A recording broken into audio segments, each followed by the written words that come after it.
the game, not just moving the pieces on the chessboard that we've been given. The only other thing I have to say about this is that I have spent, when I haven't been teaching, I've spent my adult life in Washington, in politics, not just in Democratic administrations, 501c3s.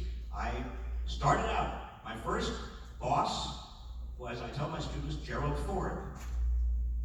And students look back at me and go, what? They don't remember Gerald Ford. I tell them that Gerald Ford was president just between James Buchanan and Pope. Before that, I was an assistant to Abraham Lincoln.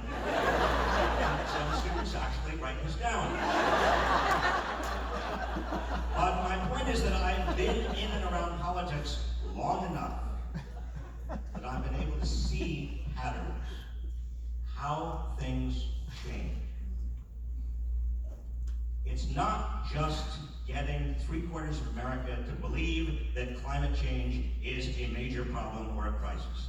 That's nice, that's good, that's important. It's not just a huge demonstration or a national strike or the United Nations having a resolution. That's all good, that's helpful, that's nice. No.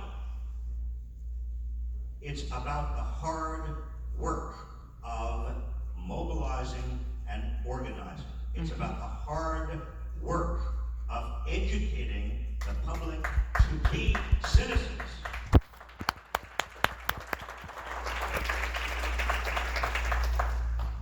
We have time for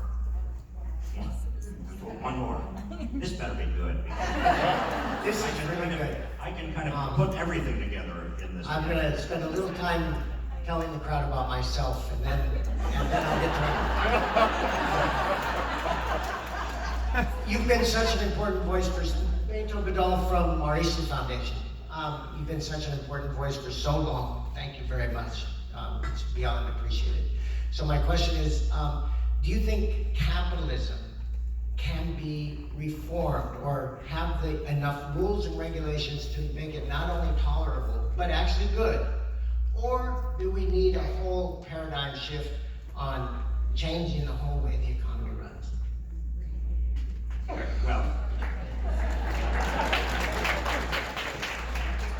if the choice is seen as, and by the way, much of what we're talking about is framing the choice, framing the choices, organizing, mobilizing, making sure people understand what the choice is. If the choice is framed as capitalism versus socialism or communism,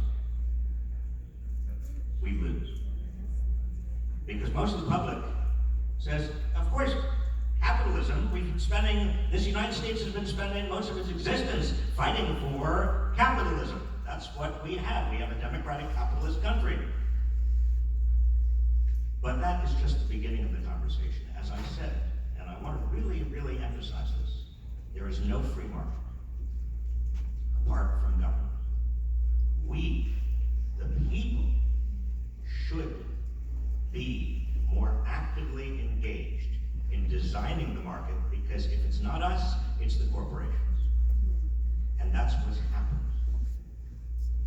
In the 2016 election, for every $1 that was donated to candidates from labor and environment and every other group that was concerned about larger things than corporate profits, $16 was donated by corporations and corporate interests.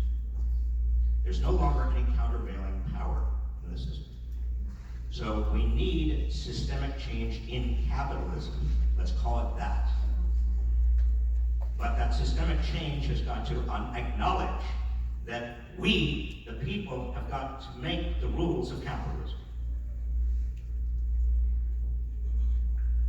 And those rules have got to be based in a moral view of who we are and what we need. One final point. Economics in the 19th century was not called economics. It was called political economy. There was no difference between economics and politics. Everybody understood that before Alfred Marshall in 1890 wrote his wonderful Principles of Economics. But in the 18th century, when Adam Smith was writing his books, it was not even political economy. It was called moral philosophy. And the issue was, what is a good society? We've got to get back to moral philosophy. We've got to get back to ethical issues at the heart of our system. And whether we call it capitalism or socialism or schmoogalism, it doesn't matter what we call it. It's got to be ethical, it's got to be moral, and it has got to embrace and include all of us. Thank you all.